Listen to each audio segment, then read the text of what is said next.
saya di channel Randi Gema. Pada kesempatan kali ini kita akan mencoba belajar mengcrop gambar ya, memisahkan gambar yang ini ada gambar kartun muslimah. Nanti kita crop, kita pisahkan, kita buang latarnya, lalu kita gabungkan ke gambar di sebelah kiri. Yang ini ada gambar taman ya, gambar taman. Nah, caranya untuk crop ini ada beberapa cara sebetulnya. Bisa menggunakan eraser tool, bisa kita gunakan Bezier, bisa kita gunakan pen ya. Ya, ada cara macam-macam untuk mengcrop gambar. Pada sesi ini cukup fokus satu saja dulu, menggunakan Bezier tool ya, Bezier tool. Sebenarnya mirip sih dengan pen tool, cuma saya lebih biasa menggunakan Bezier. Nah, yang pertama kita ambil dulu tool Beziernya. Kita ambil tool Bezier, kemudian di zoom sedikit gambarnya biar bisa lebih spesifik hasil cropnya. Kita zoom sedikit ya, menggunakan huruf Z pada keyboardnya. Ditekan huruf Z, lalu muncul tanda ini seperti ini, tanda zoom tambah seperti ini, lalu di scale saja, diseleksi saja bidang yang ingin kita zoom. Nah, kemudian setelah itu kembali kita ambil Beziernya, lalu dikasih titik-titik saja. Nah, seperti ini ya. Ini dibikin agak cepat ini. Hasilnya memang kurang detail. Namun teman-teman silahkan kerjakan perlahan-lahan saja sehingga hasil cropnya itu bisa lebih detail. Nah, kalau mau menggunakan foto untuk crop ini, pastikan foto dengan resolusi tinggi. Karena kalau seandainya resolusi foto itu rendah, gambarnya blur atau pecah ya, kurang jelas. Akibatnya ketika kita mau crop jadi tidak detail jadinya. Ya, ketika gambarnya itu banyak seginya, banyak sandingnya, itu bisa kepotong. Misalnya kalau gambar laki-laki kan, rambutnya itu nggak rata, nah itu susah ngcropnya kalau gambarnya pecah. Jadi pastikan dalam memilih gambar yang akan di-crop itu harus gambar yang resolusinya bagus. Bukti resolusi bagus ya tentu hasilnya ya, ketika kita perbesar seperti ini, kita zoom seperti ini, hasilnya nggak ngeblur. Untuk gambar kartun muslimah ini lumayan lah, nggak terlalu besar sih, tapi juga nggak kecil, sehingganya ketika kita mau seleksi ini untuk crop seperti ini masih kelihatan beda sisi antara gambar dengan background aslinya yang mau kita buang nantinya.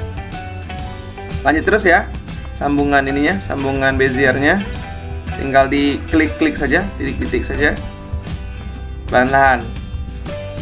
Ini sebetulnya semakin kita perbesar, semakin kita bikin zoom, dia akan semakin detail hasil cropnya.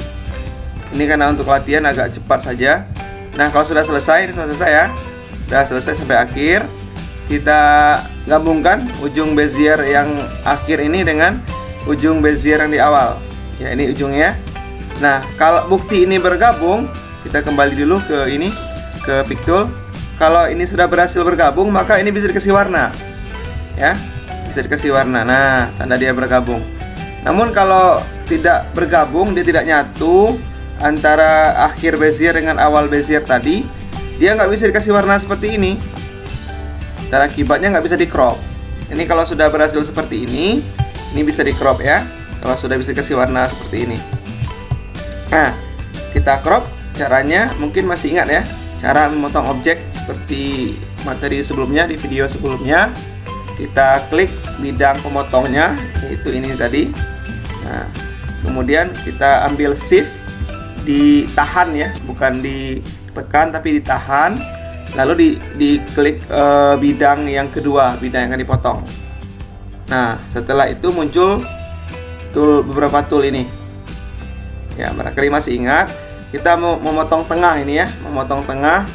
Berarti kalau untuk potong tengah kita mengambil intersect ya, yang ini toolnya. Nah, kita klik, ya terpotong. gampang ya. Nah, potong dia. Kemudian ini posisinya ada di bawah layer, di bawah bidang. Caranya kita naikkan gambar kartun muslimah tadi, atau sebaliknya turunkan, pindahkan ke bawah gambar backgroundnya. Caranya mungkin masih ingat. Cara pertama dengan menggunakan order. Diklik kanan bidangnya, diklik kanan, diambil order, lalu kalau untuk turun back ya, kalau untuk naikkan ke atas front. Kita mau turunkan ya, jadi ambil back of pack. Nah, atau cara kedua, cara paling gampang ya, dengan menahan shift ya, kembali shift ditahan, lalu diambil pack down atau PGDN di keyboardnya. Shiftnya ditahan ya, bukan ditekan tapi ditahan sampai proses selesai. Shift tahan, lalu ambil tulisan PGDN atau pack down pada keyboardnya. Nah, itu cara singkat untuk memindahkan bidang ke atas atau ke bawah layer. Nah, sudah seperti ini, tinggal kita atur aja mau ditaruh di mana gambarnya. Nah, bagusnya memang di sisi paling bawah ya. Nah, kalau posisinya bebas lah antara mau di kiri atau kanan, tapi memang sebaiknya di sisi bawah biar posisinya kelihatan pas. Nah, ini kan sudah oke. Ya, kalau seandainya backgroundnya masih lapang, boleh teman-teman tambahkan dengan tulisan. Kalau backgroundnya masih lapang ya, boleh tambahkan dengan tulisan. Sekaligus review materi sebelumnya. Untuk tulisan kita ambil ini ya, teks. Boleh diklik, boleh diketik tulisannya. Ya, misalnya my happy day. Nah, sekaligus review materi yang lama ya, mungkin masih ingat. Kita ganti fontnya yang enggak tebal lah. Ya, bebas suka-sukanya. Lalu kita kasih outline. Masih ingat ya teman-teman ya, untuk outline ada di sini. Mana ya? Yang ini ya. Outline-nya di sini. Oh, maaf salah. Outline-nya di sini. Ya. Diklik 2 kali. Atau cara kedua ditekan F12. Terus sesuaikan ketebalannya tergantung selera. Ya, yang pasti enak lah untuk dilihat. Nah, boleh kasih warna merah, kasih warna putih belakangnya. Ya, kita paskalah pink lah ya, biar cocok. Nah, pinknya. Lalu bisa kita variasikan juga ininya, tulisannya. Kita copy dulu. Lalu kita jadikan dua lapis ya. Nah, yang kedua kita kasih warna hitam, contoh saja untuk variasi desain. Ini kita bikin 2 lapis. Nah, yang tadi di atas 1, di bawah 1. Ini kan lebih nampak pula ininya, seni tulisannya. Ya. Sekian kira-kira tutorial memisahkan latar atau mengcrop bidang menggunakan Bezier tool. Ini baru satu trik ya dari beberapa trik yang ada untuk memisahkan latar. Mudah-mudahan ada kesempatan lain menjelaskan juga menggunakan tool yang lain untuk memisahkan bidang selain dari Bezier tool ini. Untuk yang sekarang kita rasa cukup, mudah-mudahan bermanfaat. Semoga bisa kita praktekkan di desain kita masing-masing dan bisa kita aplikasikan, kita terapkan di desain kita masing-masing. Sekian, semoga bermanfaat. Sekali lagi semoga bermanfaat. Salam Randi Gemar.